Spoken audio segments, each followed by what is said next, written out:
चलिए मेरे प्यारे विद्यार्थी, आप लोग कैसे हैं? आशा करता हूँ कि आप अच्छे होंगे, स्वस्थ होंगे, मस्त होंगे और आपकी तैयारी बेहतर चलती होगी। और आपको पता है कि एग्ज़ाम डेट कल 8 सितंबर है और आरआरबी एनटीपीसी 12th लेवल का याद रखिएगा। लास्ट डे है एग्ज़ाम का और हमने बहुत प्रयास किया, हज़ारों बच्चों ने हमारा वीडियो देखा है और पढ़ा है और समझा, सीखा और उस चीज़ को पेपर में बनाया दिमाग लगा के। और आप भी याद रखिएगा, अगर आपका 8 सितंबर 2025 का किसी भी शिफ्ट में आप जरूर देखिएगा और हम आपको इस वीडियो के माध्यम से टॉप 15 प्रश्न कवर करा रहे हैं जो आपको बता दें संभावित प्रश्न हैं। हम एग्जाम का एनालिसिस कर रहे हैं, उसके बाद प्रश्नों को निकाल के रेलवे भर्ती परीक्षा के ही प्रश्न याद रखिए। हम एसएससी के नहीं ला रहे हैं, बैंक के नहीं ला रहे हैं, स्टेट एग्जाम नहीं ला रहे हैं, रेलवे के ही प्रश्नों के माध्यम से रेलवे का 12th लेवल तैयारी चल रही है। बिल्कुल संभावित प्रश्न है, इसी प्रकार के प्रश्न आने की संभावना है क्योंकि एग्जाम में इसी प्रकार के प्रश्न आ चुके हैं। चलिए पहला प्रश्न आपके समक्ष है और शानदार प्रश्न है। और रीजनिंग की बात करें तो हमने हैज 1 से 9 तक क्लास लगाया है। इतने क्लास अगर आप देख लेते हो तो 30/30 आप ला सकते हो नंबर, जी मैं गारंटी के साथ कहता हूँ अगर आप पढ़ते हो तो। चलिए मैथ्स की क्लास चल रही फिलहाल, मैथ्स से बात करते हैं। वह सबसे बड़ी संख्या ज्ञात कीजिए जिससे 176 और 273 को विभाजित करने पर क्रमशः 5 और 3 शेष बचते। हमने कहा बहुत अच्छी बात है, आप कुछ भी नहीं करना है, जितना शेष बच रहा है उतना कम को। हमने कहा 171 बनेगा, ठीक है, यहाँ करें 270 बनेगा। अब देखो जो शेष बच रहा था हमने उसको अलग कर दिया, मतलब ऐसा ऑप्शन खोजो अब कि जो इन दोनों संख्याओं को पूरी पूरी विभाजित कर दे, वही आपका राइट आंसर होगा। हमने कहा 7 8 9, 9 बन रहा है, 7 2 9 बन रहा है। अगर 9 बन रहा है इसका मतलब ऐसा ऑप्शन होनी चाहिए जो 9 बने। हमने कहा इकलौता ऑप्शन है जो ऑलरेडी 9 बन के बैठा है, यही आपका राइट आंसर होगा। अगर 171 में भाग दोगे 9 का तो पूरा पूरा जाएगा, 270 में भाग दोगे तो पूरा पूरा जाएगा। वहीं अगर आप 176 में भाग दोगे तो 5 बचेगा, 273 भाग दोगे तो 3 बचेगा क्योंकि वो ज़्यादा है। यही आपका राइट आंसर और ये होता है हल करने का कॉन्सेप्ट। समझे मेरे प्यारे भाई? चलिए और यकीन के साथ कहता हूँ ईमानदारी से देखना, रीजनिंग हमने बता दिया, इससे बाहर का प्रश्न नहीं आएगा। पेपर देने से पहले देख लो और अगर आता तो आप हमें कमेंट सेक्शन जरूर बताना कि सर आपने बोला था उससे बाहर का प्रश्न आया था रीजनिंग का, समझे? चलिए और मैथ्स की बात करें तो एक ही क्लास से मैथ्स आप कवर नहीं कर सकते हो, ज़्यादा से ज़्यादा क्लास अटेंड कर रहे हैं 5 से 6, उसके बाद आप खुद देखना कि क्या शानदार संभावित प्रश्न हम हर दिन आपको पढ़ा रहे थे। चलिए अगला प्रश्न रही बात, और बड़ी ईमानदारी से इत्मीनान से मेहनत करते रहें। निम्नलिखित आंकड़ों का बहुलक ज्ञात करें। बहुलक का मतलब ऐसी संख्या जो आंकड़ों में सबसे ज़्यादा बार पुनरावृत्ति हुई हो या रिपीट हुई हो या आई हुई है, कह सकते हैं ना। यहाँ पर ऑप्शन के सहारे चलना पड़ेगा, या तो आंसर 43 होगा, 52 होगा, 54 होगा, फिर 49 होगा। हमने कहा ऑप्शन यहाँ पर कह रहा है उसकी खोज लेते हैं भाई। 41 2 3 4, मेरे ख्याल से 4 बार हमारे पास आया 49। बाकी ऑप्शन ऐसे होंगे जो क्या होंगे 4 से कम बार आए होंगे। तो जिस संख्या की पुनरावृत्ति सबसे ज़्यादा बार होती है वही आता है। और रेलवे के समस्त एग्जाम आने वाले समय में होंगे, उनके लिए भी और other exam SSC, bank, railway, state exam सब के लिए क्लास लाभकारी है। ये मत सोचना कि रेलवे का है एनटीपीसी 12th लेवल का तो सिर्फ वही काम देगा, नहीं भाई। चलिए और आप समझ पाए होंगे। नेक्स्ट प्रश्न, अगला प्रश्न आप देख पा रहे होंगे, विभाजिता का नियम का प्रश्न आएगा। ये 100% लिख कर रख लो, गांठ बांध लो मेरे भाई। आएगा मतलब आएगा। 25,553 में कौन सी सबसे छोटी संख्या जोड़ी जाए कि योगफल 38 से पूर्णतः विभाज्य। हमने कहा देखो शानदार प्रश्न है।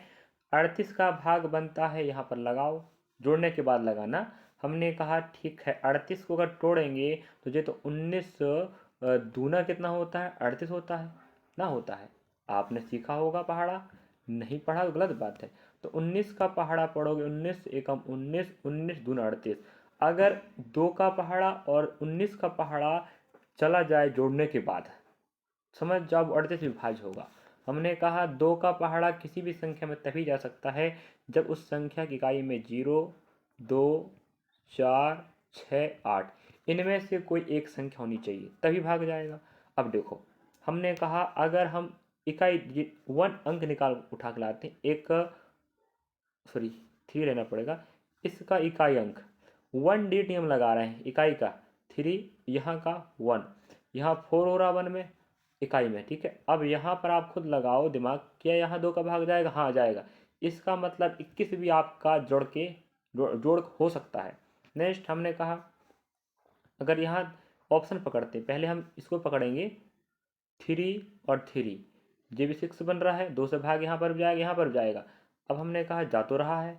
नेक्स्ट अगर हम 22 लेते हैं, यहाँ 3 हो जाएगा, यहाँ हमारा 22 का 2 हो जाएगा। अब ये बताओ 5 आया इकाई में। अब ये बताओ 5 होने पर भाग 2 का नहीं जाएगा, इनका होना अनिवार्य इकाई में, समझे।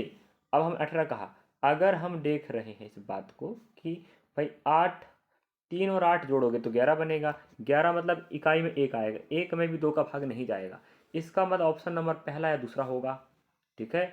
हमने कहा पहला दूसरा होगा।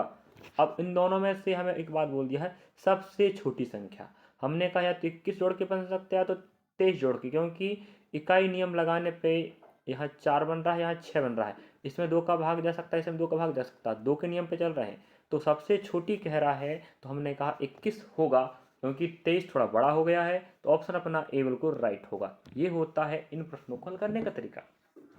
और अगर आप एमपी आबकारी की तैयारी कर रहे हैं, मध्य प्रदेश से हैं, तो याद रखिएगा हम पीवाई की सीरीज चला रहे हैं, जिस पर हम आपको बता दें लगभग 80 प्लस हम सॉरी 85 प्लस हमने वीडियो बनाया है, जहाँ पर मैथ्स का, रीजनिंग का, जीके का, साइंस का सभी कोर्स अलग अलग कवर हो रहा है। फिलहाल अभी मैथ्स और रीजनिंग कवर हो रहा है, बिल्कुल 100% गारंटी से कहता हूँ इसी प्रकार का प्रश्न आएगा, क्योंकि हम 2023 के प्रश्न पत्रों के माध्यम से पढ़ा रहे हैं। चलिए नेक्स्ट, और आप एमपी आबकारी आरक्षक 2025-26 के लिस्ट में देख सकते हैं पीवाई की सीरीज, और आप एनटीपीसी वाले पढ़ते रहें, कल लास्ट एग्जाम है। चलिए, और अगला प्रश्न आपके समक्ष है, एक समबाहुभुज जिसके सभी भुजाएं समान हो और बहुत सारे भुजाएं हों, हमें भुजाओं की संख्या ही पूछ रहा है।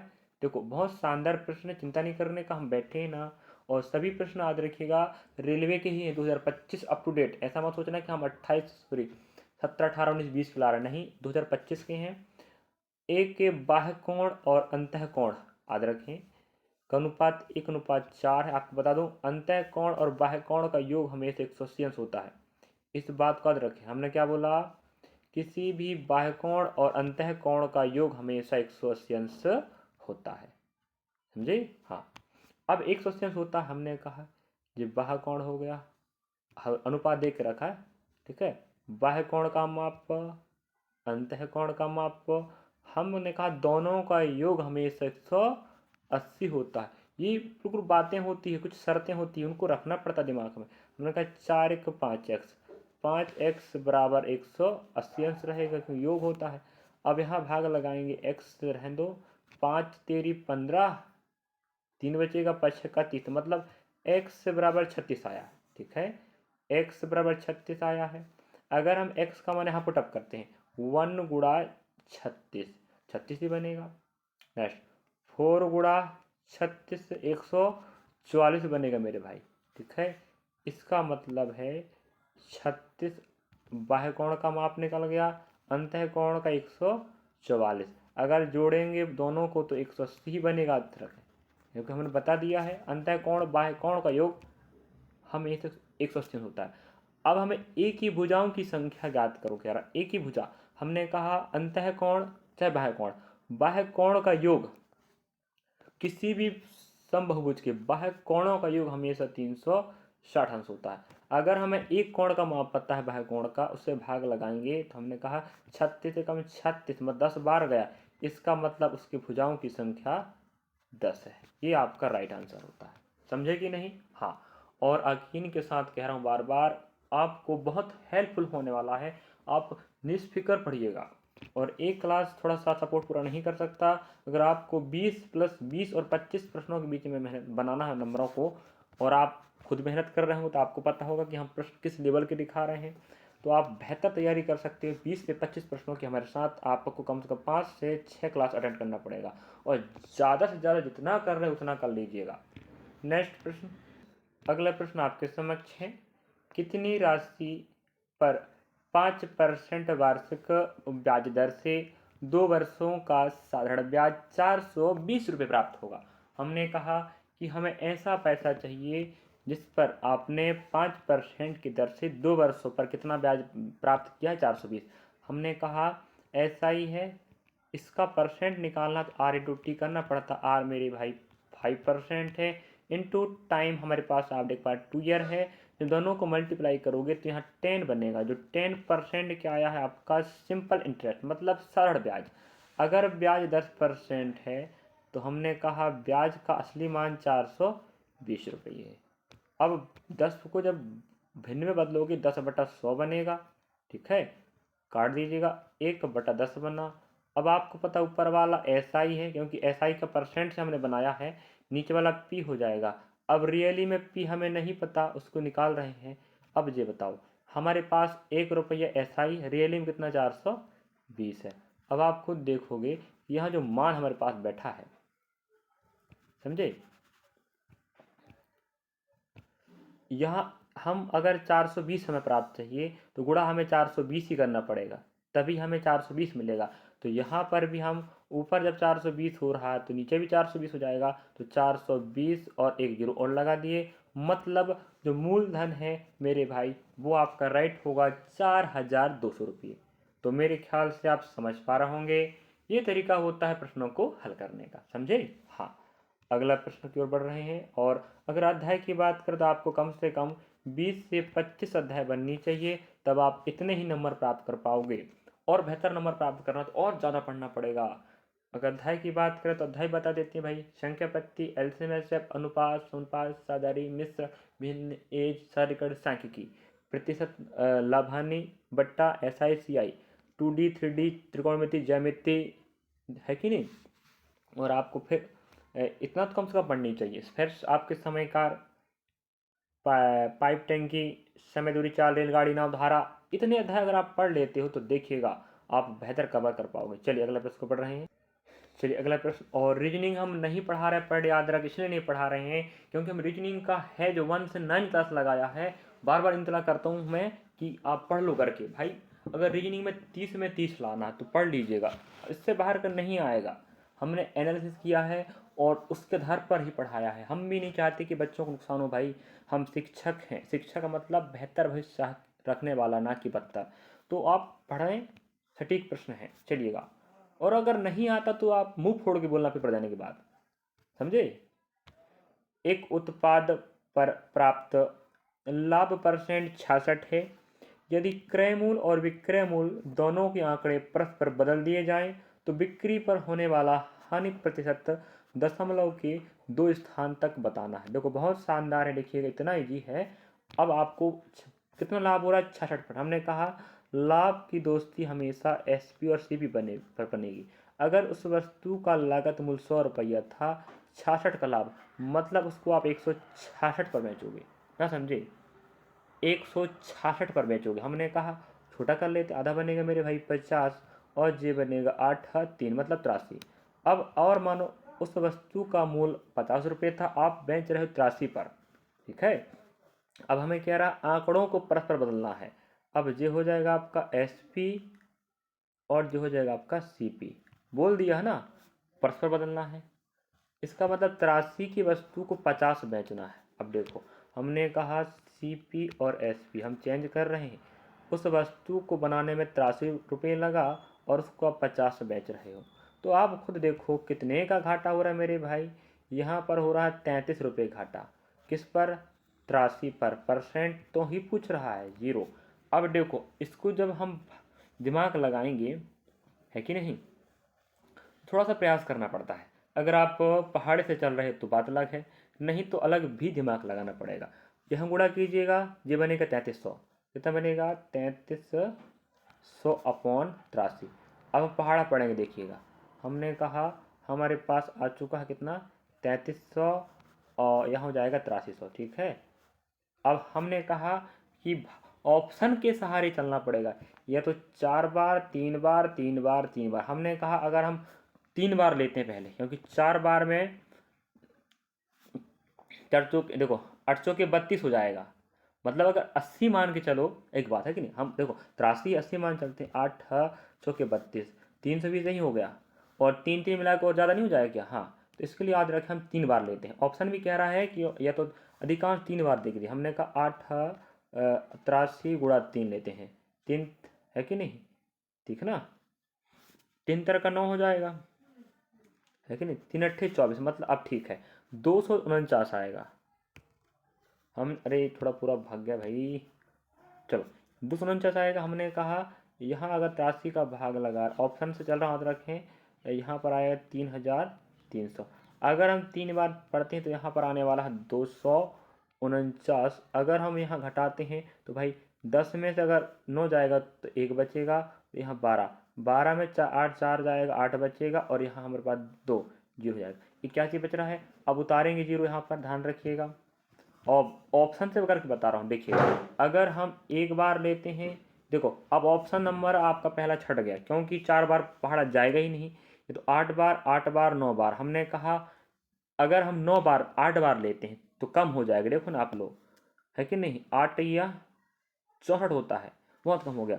8 9 72, भाई दिमाग लगाने का मतलब ये है 80 मान के चलो यार, अगर 80 है माना जाए तो गुणा हम कितने कर रहे हैं, 8 या 9 करेंगे, 8 बार लेते हैं, 8 ये 64 होगा, मतलब 640 के आसपास बनेगा, जो बहुत कम हो रहा। हमने कहा अगर इसी आंकड़ों को हम बढ़ा देते हैं, कितना कर लेते हैं, 80 मान के चलो, वो तो 3 तो है ही, 9 कर 9 8 72, 720 आया, इसके आसपास पहुंचा नहीं पहुंचा, हाँ और पहुंच सकता, इसका मतलब 39 पॉइंट आपका आंसर होगा। ऑप्शन हमारे पास चौथा में, समझे, ये ऐसा करना पड़ेगा तुम्हें, आपको पूरा पूरा पहाड़ा पढ़ने में मजा जाएगा।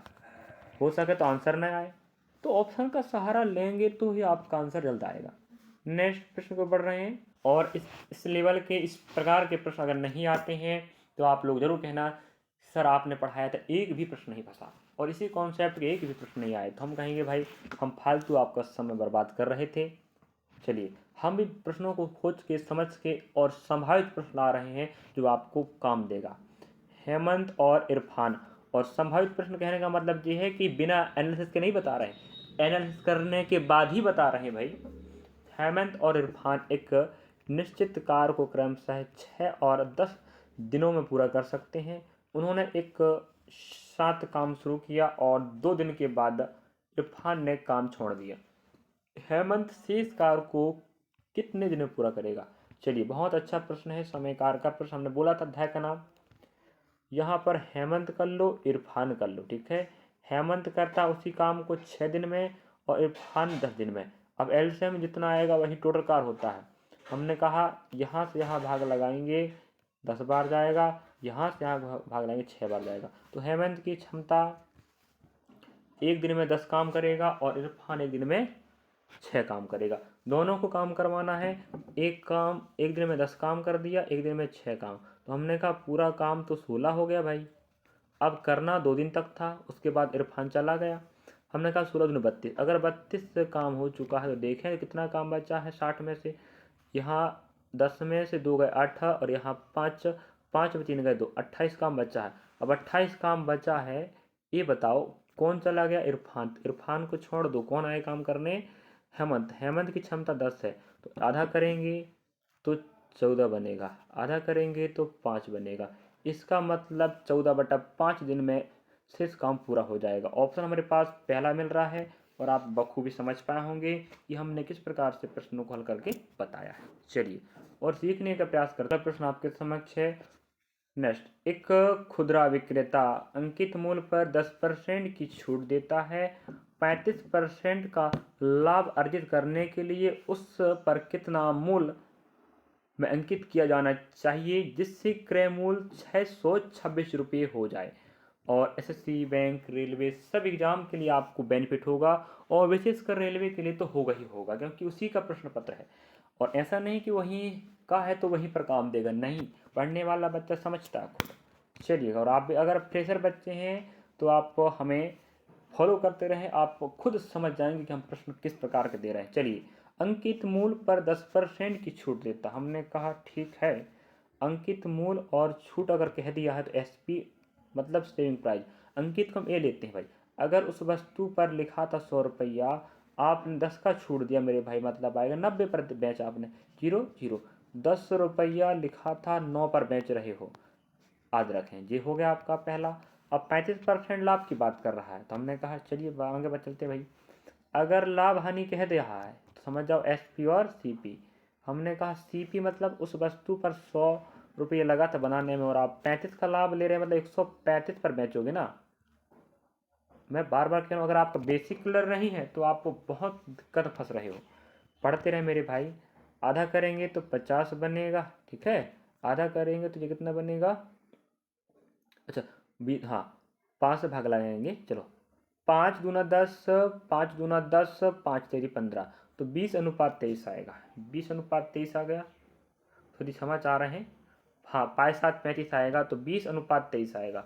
यहाँ रखें ए का मान, एस पी का मान, याद रखिएगा, मैं आगे चल रहा हूँ। अब दोनों अनुपातों में आपने देखा होगा जो डाटा कॉमन आया वो एस पी था। यहाँ अंकित मूल एस जो कॉमन होता है में से बीच बैठता है, यह हो जाएगा सी पी। हमने कहा अगर उस पर फर्स्ट में अनुपात 10 और कितना आया था, 9 आया था। अगली बार आपने देखा एस पी का मान, एस पी का मान 27 आया है और सी पी का मान 20 आया था। आपने देखा होगा भाई, हम अंश से नहीं बना रहे हैं, समझे। अगर हम यहाँ चलें, यहाँ जो बैठेगा सो यहाँ बैठेगा और यहाँ बैठेगा सो यहाँ बैठेगा। अब हमें अंकित मूल चाहिए, क्रय मूल दे के रखा है, तो एस पी से लेन देन नहीं। फिर हमने कहा गुणा करेंगे 270 बनेगा, गुणा करेंगे 180 बनेगा। अब यहाँ जीरो करो, ठीक कट गए। अब और भी कट सकता भाई, 9 दूना 18, 9 तेरी 27। तो यहाँ जो नया अनुपात आया है वो 3:2 आ रहा है। अंकित मूल 3 रुपया है, ठीक है। और क्रय मूल 2 रुपया है। 3:2 याद रखिएगा, 3:2 ये अंकित मूल, ये हो जाएगा सीपी। अब आपको दिमाग लगाना है, जो भी आंसर होगा 3 के पहाड़े में होगा। हमने कहा 3 का पहाड़ा मतलब 3 का विभाजक नियम, या जिस भी ऑप्शन 3 का भाग चला जाए वो आंसर हो सकता है। या आप और दिमाग लगा लो, जे हमारे पास क्या है, क्रय मूल है, और क्रय मूल का मान अनुपाती 2 है, रियली में 626 है। अगर आप भाग लगाओगे, हमने कहा 2 एक तिया 6, 2 एकम 2, 2 तिया 6, मतलब 313। अगर 313 बार गुणा हुआ है, भाग गया मतलब 313 बार गुणा होगा। यहाँ पर भी 313 गुणा कर दो, 3 का 9, 3 एकम 3 और 3 का 9, मतलब 939 आपका ऑप्शन नंबर 3 राइट होगा। ये होता है मेरे भाई प्रश्नों को हल करने का तरीका, समझे। हमें थोड़ा सा लेंदी हो गया है, लेकिन आप समझ रहे होंगे तो इस चीज़ को आप बहुत फास्ट कर सकते हो। ये नहीं कि आराम से, सीखने के बाद हर चीज़ें फास्ट होती, समझे। नेक्स्ट अगला प्रश्न याद रखिएगा। यहाँ प्रश्न पर ध्यान ना दें, प्रश्न पर ध्यान दें, प्रश्न की संख्या पर नहीं। यदि ओजस्विता को 5 असाइनमेंट में 82, 86, 92, 75 और 95 अंक प्राप्त हुए हों तो उसके औसत अंक कितने हैं। हमने कहा औसत अंक पूछ रहा है, चलिएगा। औसत मतलब होता है सभी आंकड़ों को जोड़ दें और 1 2 3 4 5 आंकड़ों की संख्या से भाग लगा दें। हमने कहा अगर इसे हम जोड़ देते हैं, देखो आप लोग घर में जोड़ लीजिएगा, पेपर में आएगा मेरे भाई, मतलब आएगा, आ रहे हैं। अब कुछ प्रश्न इजी हो जाते हैं, देखो हर क्लास में आपको हर प्रकार के प्रश्न नहीं मिल सकते, लंबा हो जाएगा। अब कुछ छूट जाए अगली क्लास मिल जाएगा, हर प्रश्न संभावित है और इसी लेवल के प्रश्न आ रहे हैं। हम मन से अपने आप नहीं बना रहे हैं कि हम एसएससी के प्रश्न ला के आपको पढ़ा रहे हैं, समझे। चलिएगा, तो यहाँ पर आप जोड़ोगे मेरे भाई तो ये बनेगा 430 बनेगा, और आपको पता है टोटल आंकड़ों की संख्या 5 है, तो 5 से भाग लगाएंगे, 5 अट्ठे 40। अब यहाँ 3 बजेगा, 5 6 31, मतलब आएगा 86 आपका औसत अंक होगा। इतना ही था, इसको नहीं बनाओगे तो कौन किसको बनाओगे। अगला प्रश्न आपके समक्ष है। हाँ, इस प्रकार के प्रश्न भी हर शिफ्ट में आ रहा है, रखिएगा। जनसंख्या प्रतिशत वाले, एक गांव की जनसंख्या 1,20,000 थी। पहले वर्ष इसमें 15% की वृद्धि हुई तथा दूसरे वर्ष 20% की वृद्धि हुई। 2 वर्ष बाद इसकी जनसंख्या क्या होगी। बहुत शानदार प्रश्न है। हमने कहा पहले वर्ष अगर पहला 15% की वृद्धि हुई है, तो हमने कहा माना कि जनसंख्या 100 थी, अगर 15 वृद्धि मतलब 115। हम इसको छोटा कर लेते हैं, 5 दूना 10, ठीक है, 5 दूना 10, और 5 3 15। तो अनुपात नया आने वाला 20 अनुपात, तो थोड़ा सा डार्कनेस करना पड़ेगा, 20 अनुपात मेरे भाई आने वाला है 23। ठीक है। हाँ, अब आप देख पा रहे होंगे यहाँ पर कि भाई अगला कह रहा है वही गांव की जनसंख्या अगले दूसरे साल 20% बढ़ गई। तो हमने कहा माना कि पहले 100 थी, अब 20 से बढ़ गए, 120 हो जाएगी बाद में। हम काटेंगे भाई, हमने 0 0 चला गया, यहाँ 5 10 का था 5 बनेगा और 12 का 6 बनेगा, तो 5:6, 20:23 और 5:6, 20:23 और 5:6 आया। हमने कहा 20:23 है और 5:6 है। अगर हम पहले साल और दूसरे साल गुणा कर देते हैं, चलिएगा, तो ये बनेगा, आपस में गुणा करना पड़ेगा, 5 दूना 10 मतलब 100 बन जाएगा। ठीक है। नेक्स्ट अगर हम वहीं बात करें 6 तेरी 18, एक बचेगा, 6 दूना 12, 13 हो जाएगा। तो आप देख पा रहे होंगे 100:38 आया, मतलब पहली जनसंख्या 100 थी, अब 138 हो गई। अगर हम इसको और टोड़ा मरोड़ी करें तो मेरे भाई देखते हैं टूटता है, अगर आधा हो जाए अच्छी बात है, 138। हमने कहा इसको आधा करेंगे तो 50 बनेगा, आधा करेंगे तो 6 और 9 इतना जाएगा। और आधा कर सकते हैं क्या बताओ? नहीं हो सकता, अब आधा नहीं होगा। अब एक बात ये बताओ, पहले की जनसंख्या 50 थी, अब 69 हो गई। तो पहले की जनसंख्या आप देख पा रहे होंगे यहाँ पर, अगर हम 0 हटा दें, देखो यहाँ पर हम दिमाग लगाएं, देखो एक, देखो हमारे पास 0 3 आने, 2 आने वाला है, 2 अलग कर देते हैं। ठीक है, 2 0 अलग कर दीजिएगा। अब हमारे पास ये पहले की जनसंख्या और रियल में कितनी है, एक 20, यहाँ 2 रख लो, 3 0 रख लेते हैं। ठीक है। अब आप देखो ऐसा भी नहीं करते, दूसरा तरीका अपने पास रखा रखिएगा, समझे। हमने कहा यह हमने 3 0 रखा, ठीक है, हमने 3 0 रखा क्योंकि हम 2 0 अलग कर दिए, क्योंकि आंसर 2 0 आने वाला है, सब मान लीजिए सब है कि नहीं। अब यहाँ पर हमने 1 0 1 0 चला गया, अब 5 दूना 10, ठीक है, और 5 के 20, मतलब 240 गुना होगा। कितना गुना? 240 गुना। अब 240 बार जा रहा है, हमने कहा ठीक है। अब हम एक काम करेंगे, यहाँ 240 गुणा कर देंगे। अब देखो 0 तो आने वाला भाई ना, 240 हो जाएगा, 0 आएगा, वो 0 छोड़ दीजिएगा फिलहाल। हमने कहा 0 अलग कर देते हैं। अगर हम 4 का गुणा यहाँ करें 9 में, 9 चौके 36 होता है, मतलब 6 आएगा। इसका मतलब हुआ ऐसा ऑप्शन पकड़ो जहाँ पर 6 हो। हमने कहा यहाँ पर 6, यहाँ पर है ही नहीं, यहाँ नहीं, यहाँ नहीं, सिर्फ यहाँ पर है, यही आपका राइट आंसर होगा। भाई 50:69 आया था, 50 पहले की जनसंख्या का अनुपाती मान है, 69 अभी का है, तो 50 बराबर पहले का जनसंख्या 1,20,000। हमने 0 हटा के दिमाग लगाया 240।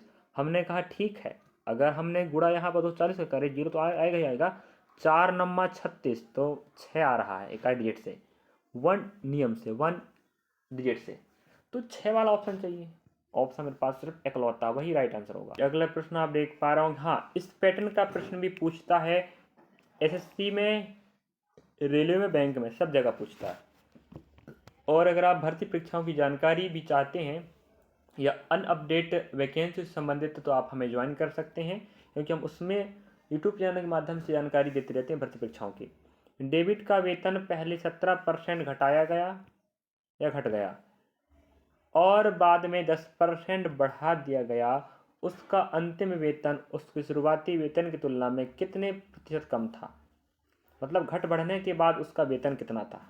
अब देखो हमने कहा, माना कि फर्स्ट राउंड में है कि नहीं 17% घटाया गया, अगर माना कि 100 रुपये उसका वेतन था, 17 घटेगा तो मेरे भाई 83 पैसा बनेगा, और मेरे खा कटेगा नहीं ये। हमने कहा नेक्स्ट पॉइंट, अगर दूसरे साल की बात करें, मतलब नया बात, भाई 10% बढ़ रहा, अगर 100 रुपया था तो 10 बढ़ेगा, मतलब 110 बनेगा, ये तो कट जाएगा भाई।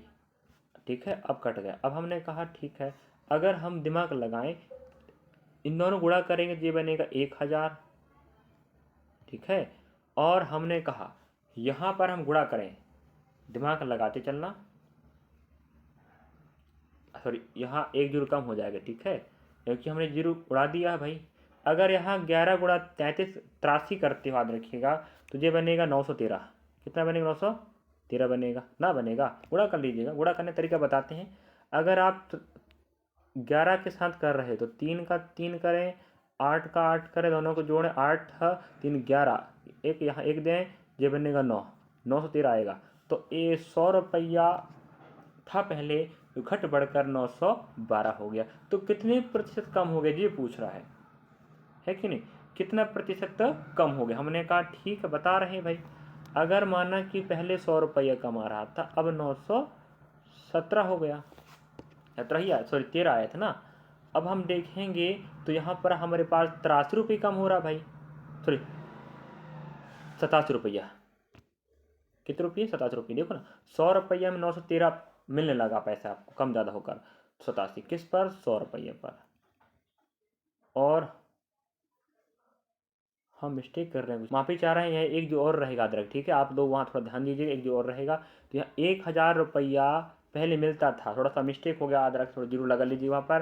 अब 913 मिल रहा है, इसका मतलब 87 रुपये कम हो गया, किस पर, 1000 पर। इसका नीचे रहेगा 2 2 चलेगा, 10 बच्चा है। अब 87 है हमारे पास ऊपर में, जब नीचे 10 है हटाओगे 10 को नीचे से तो ऊपर पॉइंट लगेगा, तो 8.7% वेतन कम था। ये आपका तरीका होता है प्रश्नों हल करने का। देखो कितना अच्छा कॉन्सेप्ट है ना, बताइएगा। अगर सीख गए ना मेरे भाई तो मज़ा आ जाएगा, समझे, दिक्कत की बात नहीं है, बस थोड़ा सा मेहनत लगता ही लगता है कोई भी वैकेंसियों में पढ़ने के लिए। अगला प्रश्न याद रखिएगा, अगर आप करंट अफेयर पढ़ना चाहते हो डेली, याद रखें टॉप 10 से 15 के बीच में हम बड़ी मेहनत से करंट अफेयर पढ़ा रहे हैं, करंट अफेयर या घटना चक्र के प्लेलिस्ट में, और बहुत शानदार हर एग्जाम के लेवल से पढ़ा रहे हैं, हर स्तर के प्रश्न आए। आप एक बार विजिट करना हमारे चैनल पे, उसके बाद आप ज्वाइन कर सकते हैं।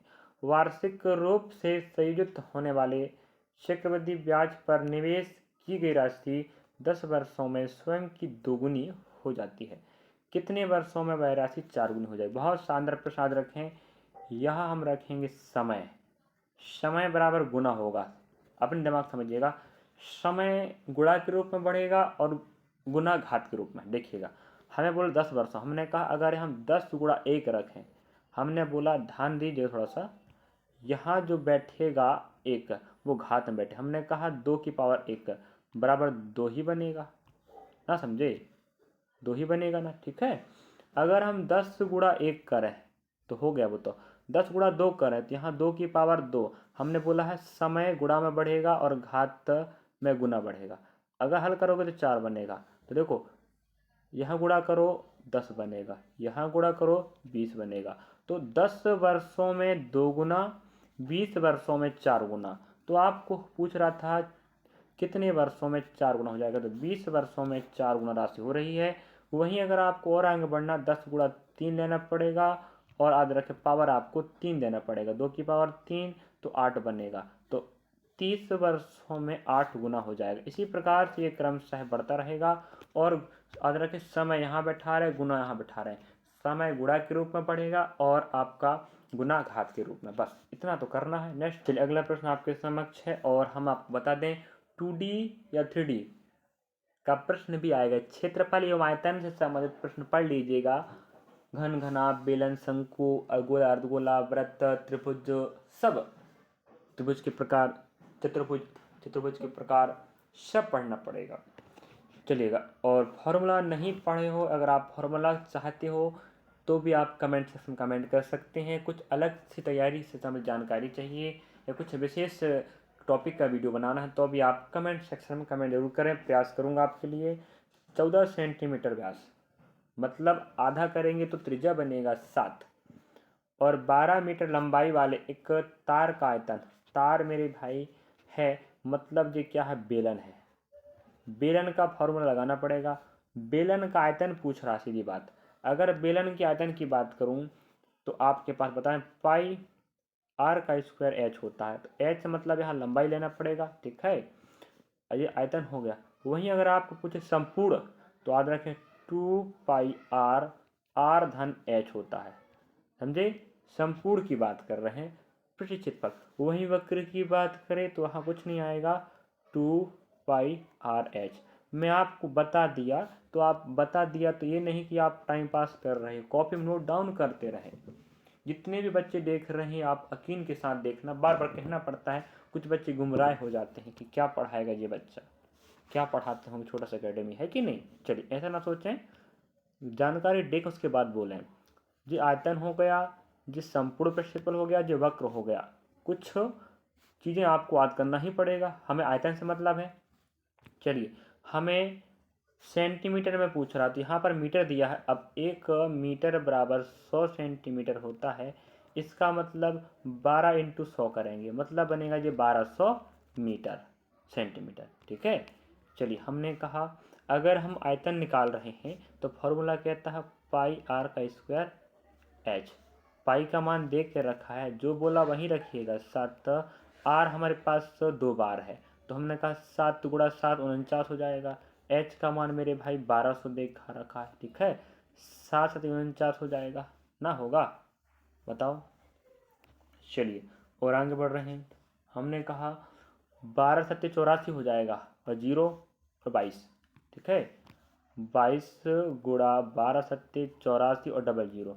अब एक बात कन्फर्म है, अगर 0 अलग कर रहे हो तो 0 तो आने ही वाला है सब जगह। यहाँ पर, यहाँ पर, यहाँ पर, यहाँ पर 0 है। अब एक बात अलग दिमाग लगाते हैं। हमने कहा ठीक है, अगर हम 1 डिजिट नियम लें, याद रखिएगा, ऑप्शन से सहारे लोगे मेरे भाई तो फास्ट हल कर पाओगे, समझे? हमने कहा इकाई डिजिट लेते हैं, 4 दूना 8। इसका मतलब ऐसा ऑप्शन चाहिए जिसके पीछे 2 जीरो तो होनी चाहिए और 8 होनी चाहिए। तो यहाँ पर नहीं, यहाँ पर नहीं, यहाँ पर नहीं, सिर्फ यहाँ पर ऑप्शन नंबर चौथा में। ये होता है प्रश्नों को हल करने का तरीका। अब बताओ, हम बड़ी मेहनत कर रहे हैं आपके लिए मेरे भाई। सीखो, समझो, पढ़ो, बढ़ो, माँ बाप का सपना पूरा करो। कब करोगे अपना सपना पूरा? चलिए, नेक्स्ट प्रश्न। अगला प्रश्न है आपके समक्ष, दिए गए अनुपात में ए का मान क्या होगा, या ए के स्थान पे क्या आएगा? हम आपको बता दें, तिर्यक गुणा करना पड़ेगा। हाँ, क्या करेंगे? तिर्यक गुणा करेंगे भाई। तो देखो, आप लोग बताएं, तिर्यक गुणा करने पर हमें इन्हें गुणा करना पड़ेगा। हमने कहा ठीक है, 138 गुणा 50। ठीक है, इनका गुणा होगा A4 गुणा A। अब यहाँ पर आप देख पा रहे होंगे, हम यहाँ आधा करेंगे 2 बनेगा, यहाँ आधा करेंगे 25 बनेगा। ठीक है, और यहाँ चलते हैं तो ये 6 और ये 9 हो जाएगा, मतलब 69 गुणा कितना आएगा? 25 आएगा। ठीक है, 69 गुणा 25 आएगा। अब आपको हमने फिर बोला है, इकाई डिजिट नियम लगाने से आप फास्ट हल कर पाओगे। यहाँ पर 9 इकाई में यहाँ 5 है, अगर 9 और 5 गुणा करें, 9 पन्ना 45 होता है, मतलब ऐसी ऑप्शन चाहिए जिसके पीछे 5 हो। तो मेरे भाई यहाँ 5 नहीं, यहाँ नहीं, यहाँ नहीं, सिर्फ कहाँ पर? यहाँ पर। यही आपका राइट आंसर होगा। समझे कि नहीं? हाँ, ऐसे करने से आप समय बचाओगे। हम ये नहीं चाहते कि आप ईमानदारी से करो भाई, कुछ चालाकी करना भी सीखिएगा, ये चालाकी कहलाता, समझे? चलिए, नेक्स्ट प्रश्न को बढ़ रहे हैं। चलिए, अगला प्रश्न है, मेरे ख्याल से इस पार्ट में आपको टॉप 15 प्लस प्रश्न मिलने वाले हैं, और मस्त देखिएगा, चिंता नहीं करने का। चलिए, और बेनिफिट होगा, मतलब होगा। एक किराना व्यापारी अपने माल पर लागत मूल्य से 40% अधिक मूल्य अंकित करता है। मतलब जितना पैसा लगा उसे बनाने में, उससे ज़्यादा अंकित करो, वो भी 40%। हमने कहा, माना कि सीपी और अंकित मूल्य, उस वस्तु को बनाने में 100 रुपये लगा है, लेकिन वो 40% अधिक अंकित करता, मतलब 140। अगर हम इसको छोटा मोटा करें तो भाई, आधा बनेगा जी 50, और आधा बनेगा 70, और आधा हो सकता है ना, बताओ? है कि नहीं? क्यों नहीं होगा? 50 का आधा 25 मेरे भाई, और 70 का आधा 35। तो ये आपका सीपी होगा, ये आपका ए हो गया। तो 25:35 ये आपका राइट होगा, समझे? फिलहाल अगर आप ऐसा भी नहीं करते, देखिएगा, मत कीजिएगा। हमने कहा सीपी जो हो जाएगा अंकित मूल्य, 100 रुपया लागत लगा है, और बेच रहे हो 40% अधिक पर। ठीक है, और लाभ लेना चाह रहे 33 का। तो हमने बोला, लाभ और हानि बार बार बोल रहा हूँ, एसपी और सीपी के साथ चलता है। तो कितने का लाभ चाहिए? 33 का। तो 133 में बेचोगे ना 100 की वस्तु को, भाई 100 की वस्तु को 133 में बेचोगे, तब तो 33 का फायदा होगा। तो एक्स मतलब होता है छूट, यहाँ थोड़ा सा अंदर हो गया, अभी दिखाऊंगा, याद रखिएगा। एक्स छूट पर बेचता है, तो हमने कहा अंकित मूल्य और एसपी पर ही छूट मिलता है, तो अंकित मूल्य पर छूट दिया जाता है। हमने कहा यहाँ पर आप गौर फरमाओगे तो 7 का छूट है, 140 लिखा था, 133 बेच रहे हो। हमने कहा 140 पर कितने का छूट? 7 का। सोचा रख दी परसेंट के लिए। अब देखो हमने जीरो जीरो उड़ा दिए। 7 दूना 14 और 2 पंजे 10, तो 2 पंजे 10, तो हमारा 5 बिल्कुल राइट आंसर हुआ। तो उस x का मान क्या समझिए आप? 5%। यहाँ थोड़ा देखिए, हाँ जी लिखा, उस x की छूट परसेंट पर, उसे x% की छूट पर बेचा जाता है। तो भाई x कितना आया मेरे भाई? 5% आया है। और आपको देखना, आपने खुद देखा होगा क्या। चलिए, और ऐसे प्रश्न आते रहेंगे और ये लास्ट क्लास है। इसके बाद तो 8 सितंबर आ ही जाएगा, है कि नहीं। उसके बाद फिर भाई पेपर ख़त्म, क्लास ख़त्म। फिर आए ग्रुप डी का वैकेंसी। अभी एग्ज़ाम डेट कोई कंफर्म नहीं है, तारीख पे तारीख बढ़ रही है, कोर्ट केस चल रहा है, तो आपको पता ही होगा। तो उसकी तैयारी भी करवाएंगे जब तक आप किसी और वैकेंसी की तैयारी कीजिएगा। वैसे हम एमपी आबकारी तैयारी करवा रहे हैं क्योंकि एग्ज़ाम 9 सितंबर से है और एग्ज़ाम का एनालिसिस भी कवर होकर आप मध्य प्रदेश के हैं और एग्ज़ाम दे रहे हैं, ज़रूर देखिएगा। 100% ऑथेंटिक। अगला प्रश्न आप देख पा रहे होंगे और आप कंटिन्यू। 2 प्रश्न हैं। सचिन ने 7 विषयों में प्राप्त अंकों का औसत 76 था। सचिन 7 विषय में जो अंक प्राप्त किए थे उनका औसत अंक 76 था। हमने कहा 7 अंक विषयों का 76 है, ठीक है। अब रही बात अंग्रेजी को छोड़कर, मतलब 6 विषय, 6 विषयों का कितना मेरे भाई? 70 है। हमने कहा अंग्रेजी में कितने अंक मिले थे? यहाँ पर आप देखोगे अंग्रेजी चला गया तो 6 की कमी हो गई, मतलब 6 लेके भागा, सीधी बात। आपने देखा होगा, हम आने जाने वाला दिमाग लगा सकते हो, 7 लोग थे, 1 चला गया, 6 बचा, है कि नहीं। ऐसे भी तर्क कर सकते हो। तो वो 6 लेके गया सबके खाते से, तो हमने कहा 70 तो ले गया है भाई। कितना ले गया है? सॉरी 76। देखो सबके पास 76 था, है कि नहीं। तो 7 के 7 विषय थे, 76 था, 76 तो ले गया या ले गया है अपना वाला, और सबके खाते से 6 और ले गया है। तो 6 जहाँ गुणा करो, 6 छिंग 36, तो हमने कहा 76 तो ले ही गया है और सबके खाते से 6 और ले गया, तभी तो 70 कम हो गया भाई। 6 हमने कहा 6 व्यक्तियों से मांग रहे हैं, कितने कितने? 36 और ले गया। तो 76 और 36 जोड़ोगे तो 112 बनेगा। मतलब उस अंग्रेजी विषय में उसके भाई साहब के 112 नंबर थे। 7 विषय 76, एक अंग्रेजी अलग कर दिए, चला गया, माना जाए 70 हो गए। माना कि 76 तो ले गया ही होगा और 70 कर दिया, मतलब 6 और ले गया। सबके खाते से थे 6 लोगों के पास, मांग के ले गया 36, तो 76 तो ले गया, 36 और मांग के ले गया, तब तो 70 हो गए। तो 112 उसके पास है अंकों का, ठीक है। चलिए नेक्स्ट प्रश्न आपके जस्ट अगली बार आप, हाँ, अपने पास जो प्रश्न आया है वो ये प्रश्न कह रहा मेरे भाई, एक घंटे में एक नाव की धारा की दिशा में जो चाल है वो 40 किलोमीटर पर आवर से, धारा की विपरीत चाल 36 किलोमीटर पर आवर से। धारा की चाल ज्ञात करना है। देखो कुछ नहीं करना है, आपको बता दूं, धारा की दिशा में मतलब होता है डाउन स्ट्रीम, धारा के विपरीत मतलब होता है अप स्ट्रीम। हाँ, याद रखिएगा, अगर आपको धारा की चाल पूछ रहा है मतलब स्ट्रीम, तो कुछ नहीं करना है, d-u/2 हो जाएगा। हमने बोला ठीक है। अगर d का मान देख रहे हो तो 40 रहेगा और u की मान हमने बताया 36 हो जाएगा। अपॉन 2 करेंगे, दोनों घटाओगे तो 10 ही आएगा और 10 को जब 2 से भाग लगाओगे तो 5 आएगा। यही तो 5 किलोमीटर पर आवर से। वहीं आपको नाव की चाल बोल देता, बोट की, मतलब बो, बी, बोट ना, एस मतलब स्ट्रीम हमने रखा, तो नाव की चाल बोलेगा तो d+u/2 रखना पड़ेगा। अगर वहीं आपको धारा की चाल बोला तो यहाँ माइनस हो जाता है, बस इतना फर्क है। धारा के लिए माइनस लगाओ और बोट के लिए प्लस लगाओ, डी और यू के साथ। तो ऑप्शन हमारे पास थर्ड बिल्कुल राइट होगा। नेक्स्ट प्रश्न इस वीडियो या इस क्लास का लास्ट प्रश्न है और रेलवे भर्ती परीक्षा एनटीपीसी 12th लेवल का भी लास्ट क्लास है। चलिए, और फिर आंसर की आएगा तब आपके लिए हम पढ़ाएंगे, अलग से जानकारी बताएंगे। मतलब जल्द 1 सप्ताह के अंदर आंसर की आने की संभावना रहती है। अनुष्का घर से 5 किलोमीटर दूर अपने ऑफिस तक पैदल जाती है।